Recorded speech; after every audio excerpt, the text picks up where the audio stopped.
Hello बच्चों, class 9th। कल अपन ने बेटा 5.1 को स्टार्ट कर दिया था। उम्मीद करूंगा कि आपने भी उसको किया हुआ है। दो क्वेश्चन अपन ने 5.1 के कंप्लीट कर लिए हैं। आज अपन क्वेश्चन नंबर 3 से स्टार्ट करते हैं। ओके बेटा, तो क्वेश्चन नंबर 3 कहता है consider two postulate given below. Postulate होता है बेटा कुछ जनरल जो बातें बताई जाती है।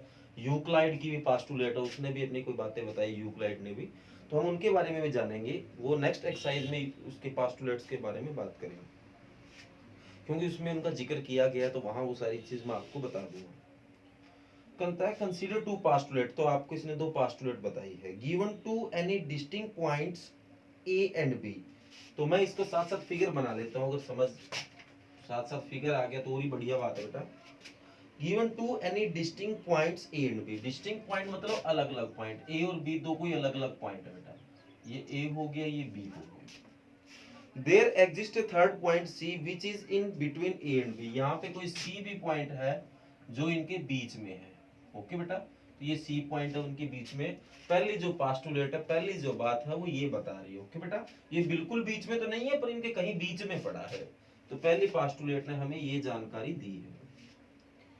आगे बोला there exist at least 3 point that are not on the same line. कहता है यहाँ पे 3 पॉइंटों की बात हो रही है, और उनमें से कम एक जो पॉइंट है, कम से कम पॉइंट जो है 3 पॉइंट है, वो सेम लाइन के ऊपर नहीं होंगे। तो कोई बात नहीं बेटा, अपन लाइन बना देते हैं ए और बी। तो ये जो पॉइंट है वो सेम लाइन पे नहीं है, तो सी जरूरी नहीं यहाँ लेना है, अपन सी पॉइंट है वो यहाँ ले लेते हैं। तो देखो 3 पॉइंट तो आ गए ना, ए बी सी, और तीनों सेम लाइन पे भी नहीं है। दूसरी बात को भी हमने फॉलो कर दिया। पहली लाइन में तो क्या थे, 3 पॉइंट थे ए और बी, जिनमें सी बिल्कुल बीच में था। दूसरी में बोला 3 पॉइंट है, पर तीनों एक लाइन के ऊपर नहीं हो सकते। तो चलो सी पॉइंट मैंने थोड़ा नीचे बना दिया। ओके बेटा, यहाँ बना दो, इतना नीचे जरूरत नहीं। अब देखते हैं क्या बोला है। Do these postulate contain any undefined term. क्या इन पास्टुलेट्स में ऐसी कोई टर्म है जो अनडिफाइन की गई है, जिसके बारे में अभी डिफाइन नहीं किया गया। जैसे हमने क्वेश्चन नंबर 2 में पैरेलल लाइंस के बारे में जाना था, परपेंडिकुलर लाइंस के बारे में जाना था, लाइन सेगमेंट के बारे में जाना था। क्या इनमें भी कोई ऐसे चीज है जिनको अभी तक अपन ने डिफाइन नहीं किया गया? बिल्कुल होंगे बेटा, यहाँ पे भी अनडिफाइंड जो टर्म है वो है बेटा given any two distinct points. क्या आपको कोई पॉइंट्स की डेफिनेशन याद ही है कि पॉइंट्स क्या होता है? बिल्कुल नहीं बताया होगा। तो एक तो पॉइंट्स हो गया जिसके बारे में कोई जानकारी नहीं है, ठीक है जी। दूसरा है there exist at least 3 points that are not in the same line. Line के बारे में हमें कोई जानकारी नहीं मिली कि लाइन क्या चीज होती है। ओके बेटा, तो जो अनडिफाइंड टर्म जिसकी कोई डेफिनेशन नहीं दी गई है, जो जिसकी डेफिनेशन होनी चाहिए, तो एक तो पॉइंट्स है, पॉइंट्स के बारे में इसने कोई डेफिनेशन नहीं बताई, और एक लाइनों का, या लाइनें आपने बनाई है, इनकी हमें कोई डेफिनेशन नहीं दी। तो ये वो अनडिफाइंड टर्म्स है बेटा, जिनके बारे में डिफाइन नहीं किया गया, जिसकी कोई डेफिनेशन नहीं दी गई। दूसरा बोला आर दीज पास्टुलेट कंसिस्टेंट। क्या ये दोनों कंसिस्टेंट? कंसिस्टेंट मतलब ये ऐसी चीजें हैं जिनमें लॉजिक है, या ऐसे अंदाजे से बना दी गई है। आप बताओ, अपन ने डेफिनेशन को समझा, उसके बाद उनके फिगर भी बना लिए, तो कोई लॉजिक था तभी बनाया। अगर कोई चीज का लॉजिक ना हो तो उस चीज को आप बना कैसे सकते हैं? तो yes these postulate are consistent. तो ये कंसिस्टेंट होंगी, तो आप क्या लिख दोगे? Yes these postulates are consistent. आगे बोला do they follow from Euclid postulates explain. क्या ये यूक्लाइड पास्टुलेट से बिलोंग करते हैं? तो अभी तक अपन ने यूक्लाइड की पास्टुलेट्स पढ़ी नहीं है। अभी मैंने बताया था आपको कि नेक्स्ट एक्सरसाइज में आपको इसके बारे में बताऊंगा। तो बेटा ये जो अभी जो इसने बात बताई थी, ये जो दो पास्टुलेट्स थी, ये यूक्लाइड पास्टुलेट से बिलोंग नहीं करती है, ये यूक्लाइड एक्सट्रीम से बिलोंग करती है। तो इसके बारे में मैं आपको जब 5.2 करवाऊंगा तब आपको डिटेल से इसकी जानकारी दूंगा बेटा।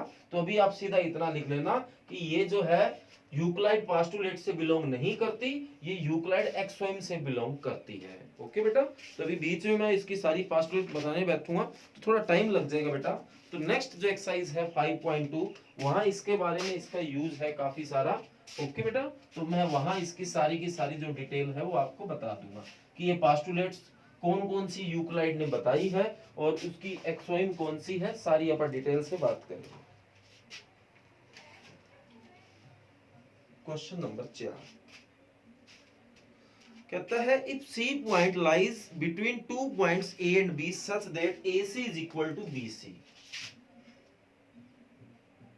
ठीक बेटा, सी जो पॉइंट है बिल्कुल बीच में है, गिवन है आपको कि सी जो हो मिड पॉइंट है, ए सी और बी सी आपस में इक्वल है।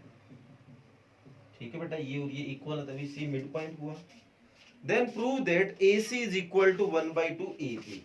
तो आपको प्रूव करके दिखाना है क्या ए सी जो है 1/2 ए बी के इक्वल होगा। Explain by drawing the figure. इसको फिगर बना के भी करना, तो फिगर तो हमने पहले ही बना लिया था। ये आपको गिवन है कि ये और ये इक्वल है और ये प्रूव करना है। आप बताओ, वी कैन राइट, आप लिख सकते हो। आप बताइए बेटा, ए बी को आप ए सी प्लस बी सी लिख सकते हो। ए बी को ए सी प्लस बी सी लिख सकते हो बेटा। अब आप बताओ, ए सी और बी सी आपस में क्या है, इक्वल है। तो ए बी तो आपका पड़ा है, ए सी भी पड़ा है, बी सी को आप ए सी लिख सकते हो बेटा, क्योंकि बी सी और ए सी आपस में क्या है, इक्वल है। तो A B is equal to A C plus A C. कितना ए सी हो गया बेटा, 2ac। 2 मल्टी वाला इधर कहाँ जाएगा, डिवाइड में। तो A B is equal to क्या आ गया, ए सी। तो इसको ऐसे भी लिख सकता हूँ, A C is equal to 1/2 A B. बोले नहीं बेटा, लिख सकते हैं। तो यही हमें प्रूव करके दिखाना था। ओके, तो उम्मीद करूंगा कि आपको ये क्वेश्चन बढ़िया तरीके से और डिटेल के साथ समझ आया है। तो ये क्वेश्चन नंबर 4 है। इसके बाद क्वेश्चन नंबर 5, इसी से काम चल जाता बेटा।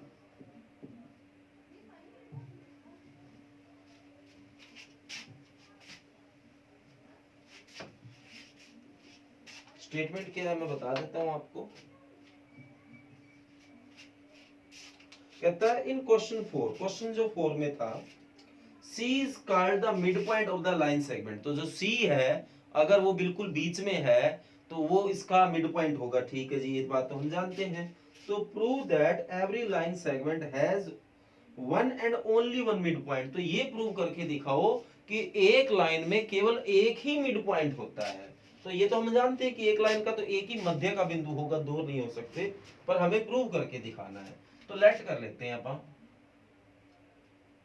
ये सी तो यही पढ़ा रहे हैं, और ये डी ले लो, डी की कोई जरूरत नहीं। डी ओके बेटा। We consider that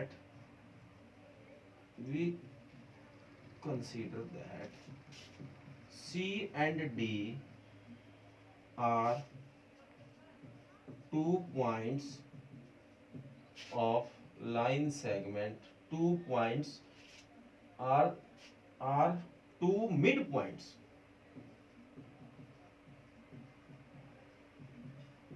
of line segment AB। हमने ये मान लिया कि जो C और D है वो दो मिड पॉइंट है ए बी के।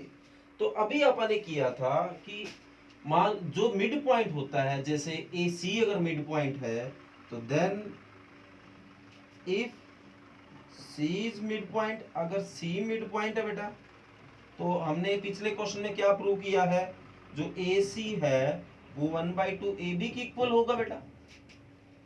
अगर सी मिड पॉइंट है तो पिछले क्वेश्चन में ये प्रूव किया अपन ने, तो अगर सी मिड पॉइंट है तो ये होगा।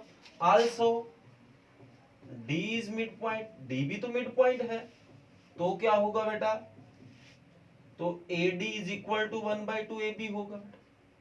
बिल्कुल होगा कि अगर सी मिड पॉइंट है तो A C is equal to 1/2 A B, और अगर डी मिड पॉइंट है तो A D is equal to 1/2। तो इक्वेशन 1 एंड 2 से आप क्या करें, 1 एंड 2 को सोल्व किया तो ये A C is equal to 1/2 A B है, ये A D is equal to 1/2 A B है, यहाँ भी 1/2 ए बी और यहाँ भी 1/2, ये भी 1/2 ए बी के बराबर है, ये भी 1/2 ए बी के बराबर है। तो इसका मतलब ये दोनों आपस में बराबर है, तो ए सी बराबर है ए डी। पर आप देख के बताओ, क्या आपको ए सी ए डी के बराबर नजर आ रहा है? ये चीज कभी इतनी चीज के बराबर हो सकती है? बिल्कुल नहीं, इतना तो फर्क आ रहा है बीच में, तो ये कभी नहीं हो सकती। तो ये कभी नहीं हो सकती, तो किसी लाइन के दो मिड पॉइंट नहीं हो सकते। तो then our assumption is wrong। assumption जो मतलब जो हमने माना है, हमने ये माना था ना कि सी और डी मिड पॉइंट है, तो ये रॉन्ग हो गया। तो then we can say that in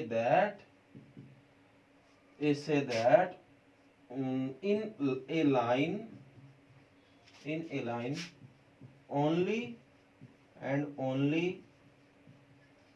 one mid point, कि कोई लाइन में केवल और केवल एक ही मिड पॉइंट हो सकता है। ओके बेटा, तो ये क्वेश्चन नंबर 5 है। उम्मीद करूंगा कि आपको बढ़िया समझ आया है। ओके बेटा, तो क्वेश्चन नंबर 4 भी हो गया, 5 भी हो गया। ओके, अब आगे क्वेश्चन नंबर 6 भी इजी है, वो आप अपने आप भी कर सकते हो, इतना कोई मुश्किल नहीं है। चलो आपको बता देता हूँ। क्वेश्चन नंबर 7 है, वो पास्टुलेट से बिलोंग करता है, तो ये आप कल करेंगे जब सारी पास्टुलेट को जानेंगे। ठीक है बेटा, तो क्वेश्चन नंबर 6 करवा देता हूँ। एक फिगर दे रखा आपको,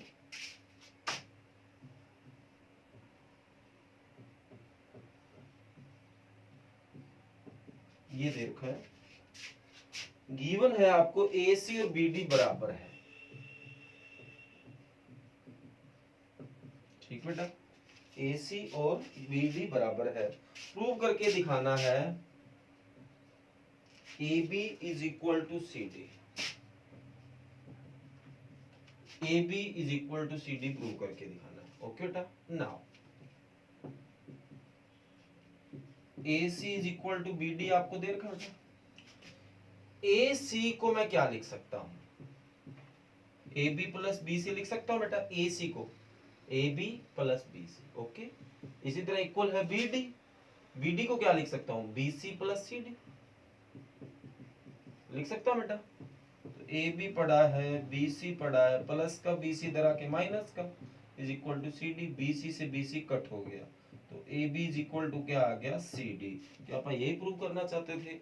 बिल्कुल बेटा, आप यही प्रूव करना चाहते थे। ओके बेटा, तो ये क्वेश्चन नंबर 6 है, और जो आज आपको राइट करने के लिए क्वेश्चन है वो यही है बेटा, क्वेश्चन नंबर 3, 4, 5 एंड 6। तो ये 4 क्वेश्चन राइट कर लेना अपनी फेयर कॉपी में। ओके, अब आपको रिवीजन वर्क देता हूं। चैप्टर नंबर 9.3 में थे आप, एक्सरसाइज नंबर 9.3। तो ये 9.3 तो हो गई है हमारी। ओके बेटा, इसके एग्जाम्पल भी हो गए हैं। तो आज मैं आपको इसकी थ्योरमी देता हूँ। इसमें शायद थ्योरमी 3 है, एक तो 9.1 रिवीजन के लिए बेटा, एक 9.2 और एक 9.3, 3 थ्योरमी बेटा। ये तीनों की तीनों मैं आज आपको रिवीजन करने के लिए देता हूँ। ओके बेटा, तो इनको अच्छे से रिवाइज कर लेना, और ये तीनों रिवाइज होते ही शायद आपका चैप्टर नंबर 9 भी रिवाइज हो जाएगा। तो अच्छे से अपनी टेस्ट की भी साथ साथ तैयारी करते रहो। ओके बेटा, और रिवीजन वर्क भी कर लेना और रिटन वर्क भी कर लेना।